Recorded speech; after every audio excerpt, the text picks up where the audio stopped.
FIFA world cup 2022 Germany versus Japan. FIFA world cup का दूसरा उलटफेर, जापान ने 4 बार के चैंपियन जर्मनी को हराया। फीफा वर्ल्ड कप 2022 सीजन में बुधवार को जर्मनी और जापान के बीच रोमांचक मुकाबला खेला गया। मैच का पहला हाफ जर्मनी ने अपने नाम किया, जबकि दूसरे हाफ में जापान ने दमदार खेल दिखाया और 2 गोल दागते हुए मैच अपने नाम कर लिया। कतर की मेज़बानी में खेले जा रहे फीफा वर्ल्ड कप 2022 सीजन में दूसरा बड़ा उलटफेर देखने को मिला है। बुधवार को जर्मनी और जापान के बीच रोमांचक मुकाबला खेला गया।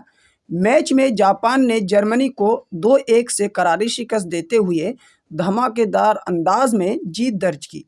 बता दें कि जर्मनी ने 4 बार वर्ल्ड कप जीता है: 1934, 1938, 1982 और 2006 में खिताब जीता है। मैच का पहला हाफ जर्मनी ने अपने नाम किया।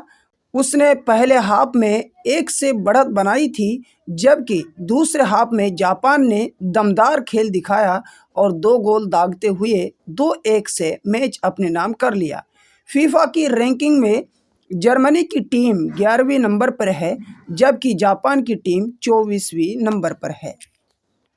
इस तरह की मज़ीद वीडियो के लिए चैनल को ज़रूर सब्सक्राइब कर लें, लाइक का बटन दबाना ना भूलें। शुक्रिया।